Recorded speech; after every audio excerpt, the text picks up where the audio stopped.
My name is Anthony Segrist and I'm 14. I would say adoption means taking in someone who is not blood related, skin related, or anyone just not related to you in any form, taking them in through your heart and making them a part of your family.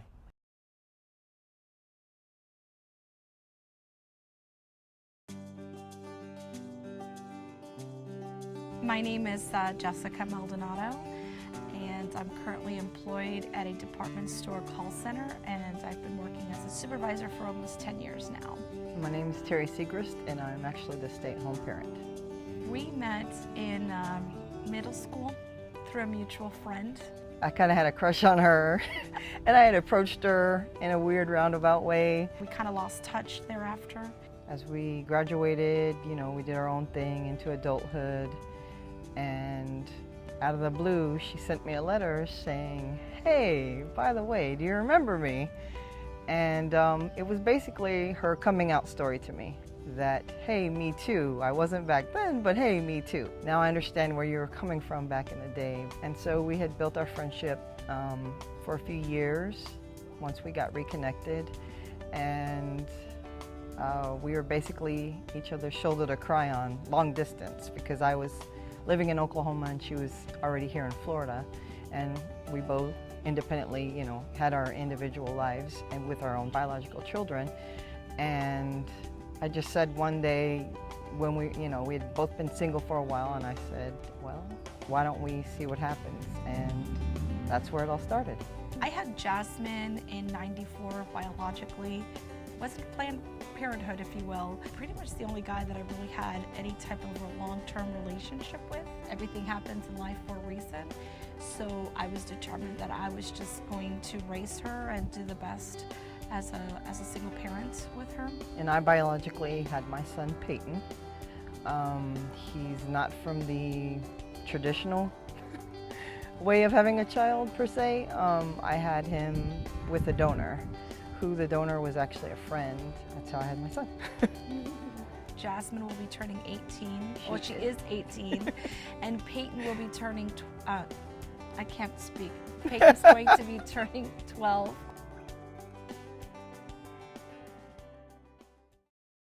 Throughout the duration of our relationship, even before we became a couple, we had known that we wanted to have more children. I was able to get pregnant in 2 different occurrences, but I wasn't able to stay pregnant. So I had 2 miscarries, which was very disheartening. When the ban lifted in the state of Florida for gays to be able to adopt in October of 2010, I felt that was another avenue for us to venture. And she was pretty hesitant. I think initially I had reservations just because we had been through such heartbreak with the loss of the pregnancies. And it was just kind of, as a non-traditional couple, that was my fear, was would we be discriminated against to adopt? My fear was, would it be more of a challenge and more heartbreak, or, would this actually be a possibility? So I was very reserved about it. So I had made her agree with me that we would continue trying. And at this point, she hadn't tried getting pregnant herself, just myself. But she's got some disabilities, and I didn't really feel like that was a very good choice for us. But I agreed to it anyway, because I felt like if it was meant to be, it'll be. And so at that point, we both attempted to get pregnant, and that didn't work. But I had encouraged her to take the classes with me, and we were just thinking of adoption. We were just gonna adopt through the state of Florida, but during the classes, we learned so much about fostering and the lack of homes that they had versus the number of children. And the needs that were so great. And we just thought it would be another opportunity to get to know a child for a long-term period in our home, and then eventually the opportunity to adopt. When we told our children that we were considering adoption, basically our oldest daughter was not keen on the idea. She felt we were too old for the venture. I think that she felt that we were going to have too many emotional and financial stresses or concerns. And the youngest was kind of like a little confused, but more receptive, a little more open to the idea, because he was hoping for a brother. And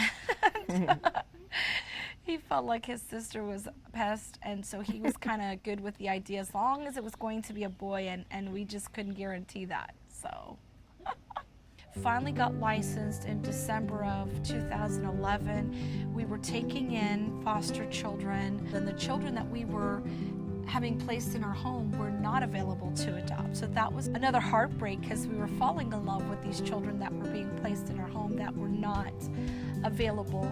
And then we, by chance, went to a foster parent meeting on Valentine's Day. Valentine's Day of all places, a foster parent meeting. And we met a case manager. We obviously looked like the new faces. She was an adoption case manager, which for us was like a big light bulb. Yeah. What'd you think? It just seemed like it came when we really wanted it and needed it. Our age range when we initially wanted to start adopting was much smaller. You know, it was more like infant to 5 or so. We weren't looking really for any older kids, and she was like, no, my caseload is mainly older children, and you know, they're more teenagers. And we were kind of like, yeah, not sure. And she was like, no, you know, check out the Heart Gallery. And I happened to go on the Heart Gallery, and I remembered she had said, oh, there's this kid Anthony. So I'm scanning through the Heart Gallery, and I'm looking at this kid, and I'm noticing he looks very familiar to me, but I don't know where I know him from. And at one point in time, Jesse had even looked at this website and looked at his picture and thought the same thing, but we weren't communicating that to each other like, we know this kid, but from where? We met Anthony back in 2007. He met our son Peyton through school and the bus that they rode together, and eventually started making his way to our home. And as we were getting to meet Anthony and get to know Anthony, we realized he was very respectful, very nice, always in a good, friendly spirit. A well-rounded kid.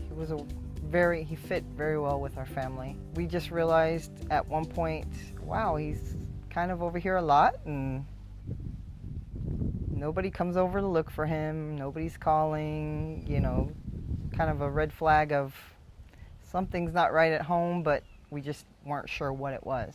And then we noticed that anytime we were leaving the neighborhood or coming back from somewhere, he was always walking around and venturing the neighborhood, and he always seemed to be by himself. So that was something that kind of drew our attention to him as parents, like, why is he always by himself and kind of doing his own thing at that young age? I think he was 8 at the time when we met him. And so we kind of jokingly told each other, well, if nobody's looking for him, we can keep him. But we didn't know, of course, that once we put that kind of out in the air and in the universe, that kind of set things in motion, because at that point we hadn't even discussed being foster parents or pursuing anything to do that. When we were leaving out of the neighborhood, he was actually leaving before, or so we thought. He was leaving the neighborhood before we were. We had moved to Palm Harbor, which was a different city. Then we came back. We came back to the vicinity of where we lived. Unbeknownst to us that, you know, soon there was going to be a connection, a reconnection. One day I went back onto the website and I'm staring at the picture and I'm like, I know this kid and I'm going to figure it out. And then all of a sudden the light bulb pops up. And I realized, this is Anthony, this is our Anthony. Back from the old house, from the old neighborhood, Peyton's friend. This is our Anthony, we have to get him. And so I jumped on the phone and I called her at work and I said, okay, stop what you're doing, you're not gonna believe this. This is our Anthony. And she's like, what do you mean it's our Anthony? No, this is our Anthony from the old neighborhood. We have to get him. He's available. We have to contact whoever. So she puts me on hold and then she calls three-way to the adoption case manager and is like, you're not gonna believe this, but we know this kid and we want him. His case manager was really excited herself that she ended up calling him that same day to ask him if he remembered us. When I was going to be adopted, it was like a quick instant, like I knew who it was, so I was like, yay. and Peyton, their son, was really fun to be around, so I liked him. It was nice because he had relayed to her that he had wonderful memories of us and that he always felt like a part of our home. So when she shared that with us, we just started crying, and it was just an amazing journey for us to be reconnected with him. The way that we did get reconnected with him, and just the way things were falling into place, it was almost like waiting for something to happen to just pull the plug or the rug out from under us, sort of wake us up from this dream. Actually, we had a match meeting, and I feel like it was like a Spanish Inquisition. We got to meet with his case manager, her supervisor, his foster parents, his guardian. It was 7 people in this room with us, and they just wanted to ask us a series of questions, and it was just from the time that we met, from the moment that we decided up until now, up until that day. That second, sitting at the table being questioned. Yeah, and then there was an opportunity that opened up for us because we had so many questions of his foster parents, and our concern was, as a gay couple, we had attended another match meet prior to this for a boy, and because we were a gay couple, their diligent way of letting us know that we were not a fit was to tell us that they felt the kid needed a strong male role model in his life. So that was just really evident as to what they thought of us. That's been thrown at us a few times with a couple of different kids from different case managers, and come to find out the majority of them, including the boy that we had the match meeting with, is actually being adopted by a single female. But I look back at that, and had that not happened, we wouldn't be where we are today with Anthony. That day I was pretty overwhelmed with emotion. Just the whole vibe in the room, even though we were being kind of interrogated and asked from birth till that very moment, every question that you could possibly think of. It was just, you could tell that everybody could feel our compassion and our whole demeanor of, we really want this kid. This kid, we would have taken him years ago had we had known. I was adopted because they wanted me, and I wanted to be adopted by them. It makes me feel pretty special. And we later found out that after the meeting, once we walked out of the room and everyone else stayed to talk amongst themselves, that they had pretty much said, well, does anybody have any other questions? Because I think we all know what needs to happen here. And we reconnected with him. He was 13. Not only did we get reconnected with him, but in the neighborhood that we now live in, his foster family live walking distance from our home. And he didn't have to change school district, so he didn't have to change friends. It feels like, we've just made his foster family a part of our family, an extension of our family, because he was referring to them as mom and dad.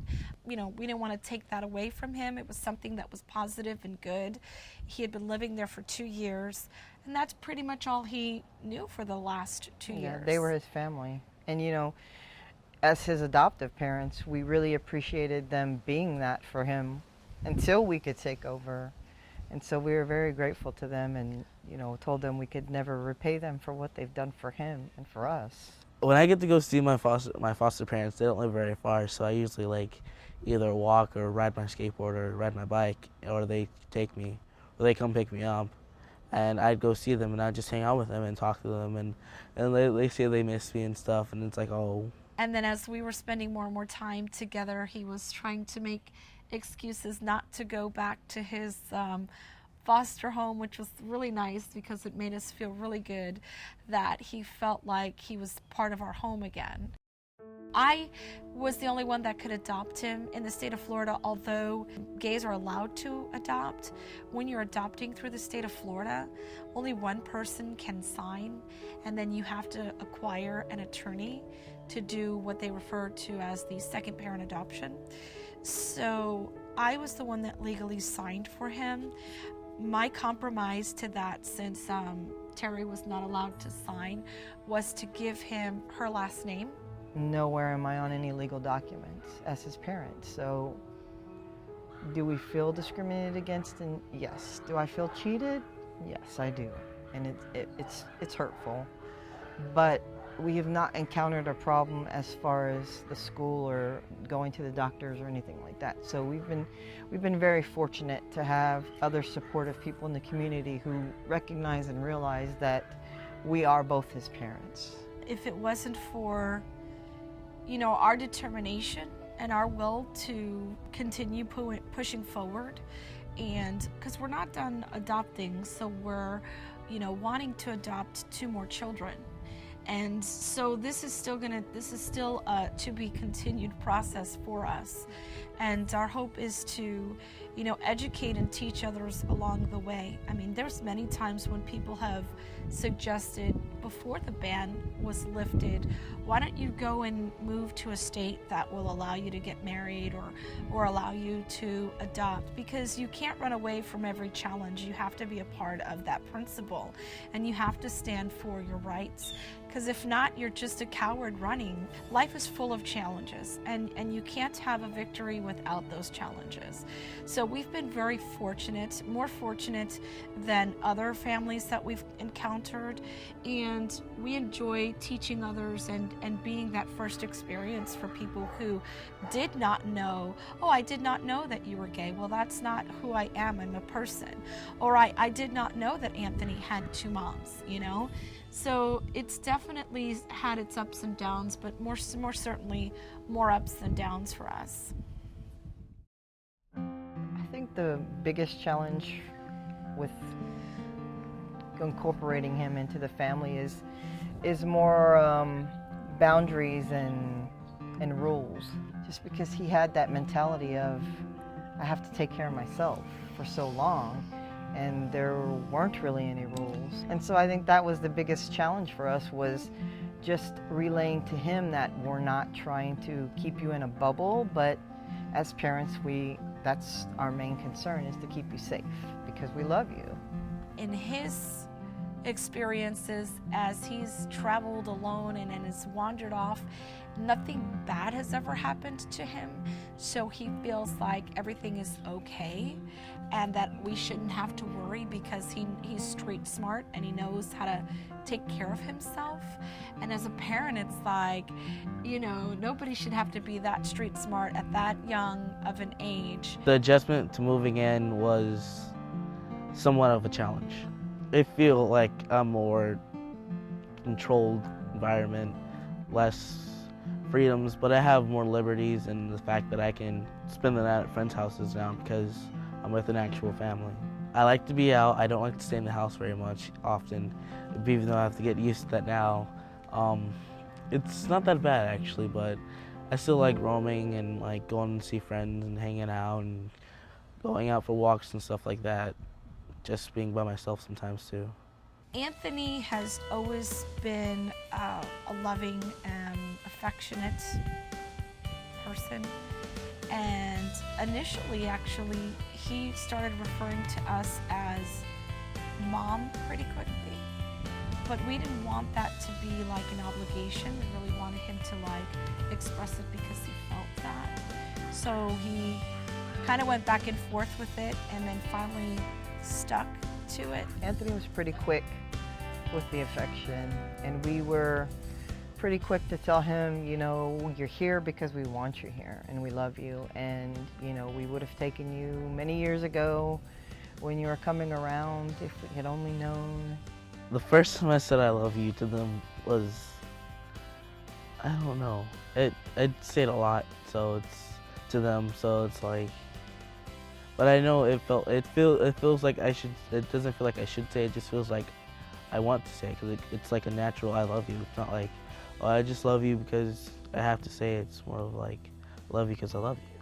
As siblings go, yes. Driving each other nuts, yes. Yes, the sibling relationship is fully intact with the We love each other, we hate each other, we help each other, we Throw each other under the bus. When we had first told Peyton, you know, what would you think about adopting Anthony? And he said, well, how could I not have it any better? Because I have my old best friend and now he's my brother. I get along with Peyton a lot better than I do with my sister. Jasmine, it's more like, I just like to annoy you because you're like my big sister. Me and Peyton, we play video games together. We build stuff with Legos. We get on each other's nerves. Like, he'll be like, Anthony, Anthony, Anthony, Anthony. I'll be like, what? And he'll be like, sorry, I just wanted to get your attention. And he just does that. Anthony and I have the same temper in that, yes, we're very verbal. Loud. We're both alpha dogs, and so we try to outdo each other when it comes to arguments. He's very smart. He's very good at rebuttal, and so we go back and forth with rebuttal. Our sense of humor, from corny to inappropriate to random, our sense of humor is pretty much the same as well. But Anthony's also really quick to diffuse any disagreements or whatever in the house. He's very much a peacemaker, and he very much, you know, somebody might be bickering with somebody else and he'll jump in and throw his hands up in the air and say, I love everybody, and yeah, everybody kind of giggle, and you know, it just dies out. So he's very much the peacemaker as well, even though he's pretty stubborn, adamant, and hard-headed like she is. My relationship with my mom, Jessie, is like, there'll be someone talking to us, and we'll they'll say something, and then we'll both look at each other at the same time. Like, we'll try not to laugh, and then sometimes, one time, on a Sunday, she woke me up because I did something and I forgot to put something back, and we got in a yelling match, and it almost didn't end until I just got tired of it, and I just stormed out. But our tempers are pretty much alike. Terry, we get along very fine. She's more of the tech mom. She knows how to play video games and stuff like that, so that's pretty cool too. Sometimes we play Black Ops and stuff together, and it's pretty cool. We sometimes we'll just be sitting there talking, and she knows a lot of the music I listen to too, so we're pretty close. Oh, Anthony very much so is a people pleaser. Absolutely. He's he also is good at keeping secrets, which is another challenge we seem to have. Some of that is also part of the challenges that we're having with helping him deal with his past and how he protects that too, and the things that he had gone through, or the neglect that was there. He tends to kind of make excuses, or justify or deny. And it still kind of continues with the friendships that he has nowadays, as teenagers have, when you're going through your ups and downs and learning who your real friends are. And he tends to protect people and the choices or bad ones that they make.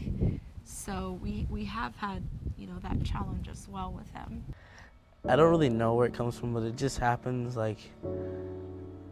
I know when to say, when not to do something, but sometimes I just do it anyway because it makes someone happy, and it comes from a place probably because I didn't really I was on my own most of the time, so being alone and having someone there, but then you get that thought what if they leave me if I don't do this? And I usually don't dwell on past problems, and I sometimes I'll remember something and I'll be one of those, oh yeah, I remember that, and then sometimes it's more of those you kind of start crying and you don't realize it kind of problems. Yeah, because sometimes I'll be talking about my mom and I'll just start tearing up for no reason. It's and it's happy moments too. It's not just bad moments, it's the good ones too that happen that make you do that. I would say I have walls up because to protect myself, because anything could happen. It's not It's not like I don't trust anyone, it's just that I trust you, but just in case something does happen. Oh, I'll become friends with anyone as long as, like, I'll become friends or acquaintances, but I don't always just open up all the way. I open up a little bit, but not a lot, all the time. When I was first in foster care, I really didn't tell anyone that I was in foster care. And after the years went by, I was like, it doesn't really matter to me anymore. So it's like, it's just like a part of me. So it's like I was in foster care, and I am who I am. It didn't make me any different person. Anthony does really well in school. Yes, he does very well in school. Honor roll, he's in band. He's very much a social butterfly, so he really likes school. The times that we've had where he's not done so well in school was really kind of those situations where he shot himself in the foot. So it wasn't that he wasn't capable of doing it, he just chose not to. And when it comes to grades, because school is paramount in our household, and that comes above the friends and the social life. And so that has also kind of been a challenge for him. So I think that's why he's taken up those opportunities of shooting himself in the foot to see what would happen if I did this or didn't. His birth father has not ever been in the picture, and his birth mother is not in the picture. He does have siblings, in which we encourage the relationship with the siblings because it's important. They had no part in what happened, the dynamics of their family, and I wouldn't want to keep something like that from him, and it most certainly wasn't their fault that they got put in this predicament. So he is the youngest of 4 siblings. Me staying in contact with my siblings was nice, because that was actually one of my things that I wanted to make sure I still had, because I like my siblings, my bio, and my adopted. So it's nice to have both of them instead of just having to have to pick and choose. I don't like leaving my old people and going to get new ones, because it's like you already spent so much time with them. It feels like it's all for nothing.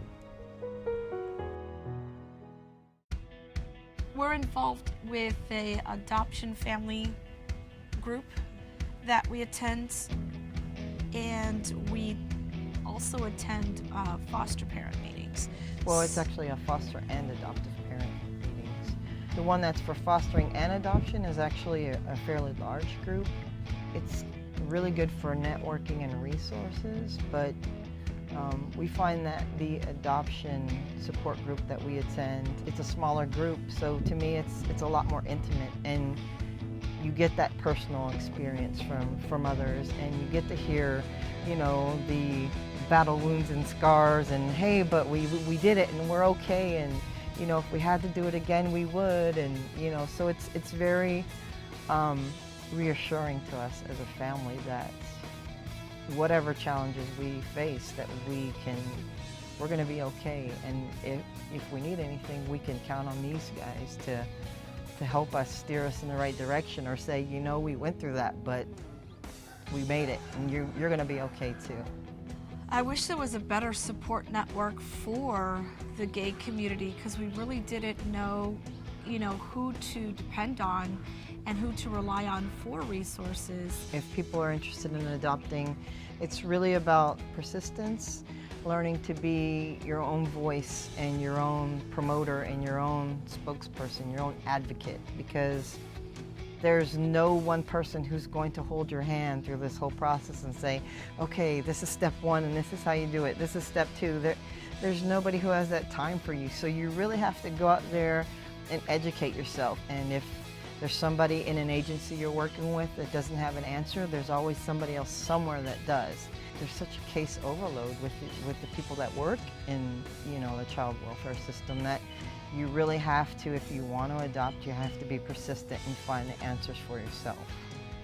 One day I was at school, this kid tried to make a joke out of me being adopted, and I'm like, is that supposed to be an insult? And it's just, and he's one of those kids who's just disrespectful to adults, and it just, disrespect, dishonest, and being a complete jerk for no reason just doesn't make sense to me. I really don't care what they say, because it's like, I'm adopted and I'm with a better family. How is your position at home?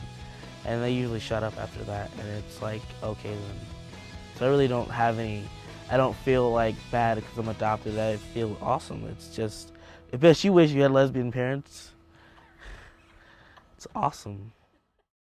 I guess I would just have to say that if people treat you differently because you're adopted or because you're not, like you're the black kid with the white family and you're like, oh, what's wrong with your family? Nothing. And I guess just they're not the right people for you, so yeah. When we initially started, he was nothing we wanted in a child that we had put in this box because they ask you, you know, what sex, what age, what race, whatever. Oh, ideally we would like to have this little kid, you know, this little baby or something. He's nothing what we thought we wanted, but everything we knew we wanted once we got him. So it was just kind of really unexpected, beautiful gift that we have now. I think it's ironic and funny when we share our story with people and they say, oh, well, he's just so lucky to have you and he's so fortunate to have you and, you know, you've done just such a wonderful thing for him. And I just have to disagree with that because, you know, we were on this journey for such a long time and it goes both ways. You know, we wanted so much to, you know, have growth in our family. I really feel like we're the ones that are fortunate that he came to us rather than that we saved him. I think he's saved us. He's kind of saved us. He's filled that void that we've, you know, missed, that piece of our family. Most definitely. I'm thankful for nothing happening to me after all those years of being by myself, looking out for myself, and I didn't get shot, killed, kidnapped, taken by some weird people. Well, I'm taken by weird people now, but not weird in a bad way. That I had good people like around me, even though I didn't always realize it.